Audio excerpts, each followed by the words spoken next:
जय हिंद दोस्तांनो, कसे आहात? आजच्या व्हिडिओमध्ये आपण जाणून घेणार आहोत सूर्यनमस्काराचं महत्त्व. सूर्यनमस्कार आपल्या जीवनामध्ये कसा प्रभाव पाडतात आणि आपल्या लाईफमध्ये आपल्या शरीराला कसे फायदेशीर ठरतात हे आपण पाहणार आहोत. तर सगळ्यात महत्त्वाचा पॉईंट म्हणजे मित्रांनो, सूर्यनमस्कारामुळं आपलं शरीर लवचिक बनतं. सगळ्यात महत्त्वाचा पहिला पॉईंट म्हणजे लवचिक बनतं म्हणजे काय? प्रत्येक शरीराचे प्रत्येक स्नायू आहे किंवा प्रत्येक जी सूर्यनमस्कारामधली जी स्टेप आहे, प्रत्येक स्टेप बाय स्टेप आपण केल्यामुळे आपल्या हाडांमध्ये लवचिकता निर्माण होते.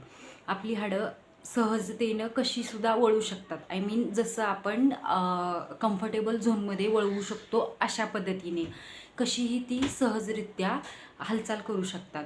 दुसरं महत्त्वाचं विषय म्हणजे महत्त्वाचा मुद्दा म्हणजे तर सूर्यनमस्कारामुळे आपलं शरीर हे तेजस्वी होतं. आय मीन मला असं म्हणायचं आहे की आपल्यामध्ये आपल्या बॉडीमध्ये सूर्याची जी एनर्जी आहे, सूर्यकिरणांपासून जे विटॅमिन्स मिळतं हे हे आपल्या बॉडीमध्ये पूर्णपणे कार्यरत राहतं आणि त्याच्यामुळे आपण उत्साही राहतो, आनंदी राहतो आणि सूर्यासारखी एनर्जी आपल्यामध्ये कन्वर्ट होते. आपण उत्साही राहतो. सूर्याचं एक विशिष्ट सूर्यासारखा आपल्याला तडफदारपणा, तेजस्वीपणा आपल्याला हळूहळू प्राप्त होतो.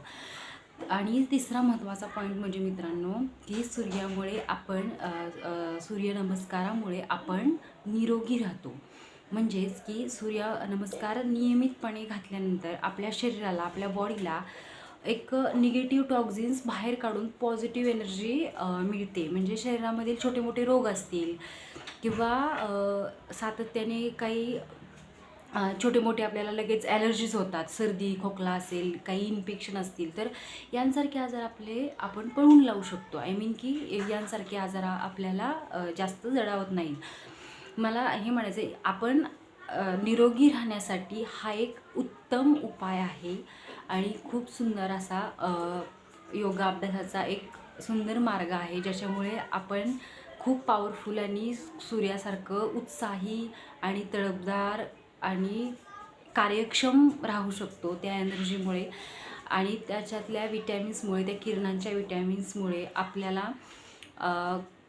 आपल्या शरीरातील खूप सारे छोटे मोठे प्रॉब्लेम्स सॉल्व्ह होण्यास मदत होते. माझा व्हिडिओ आवडल्यास आपण कमेंट करा, शेअर करा आणि माझ्या चॅनेलला सबस्क्राईब करा.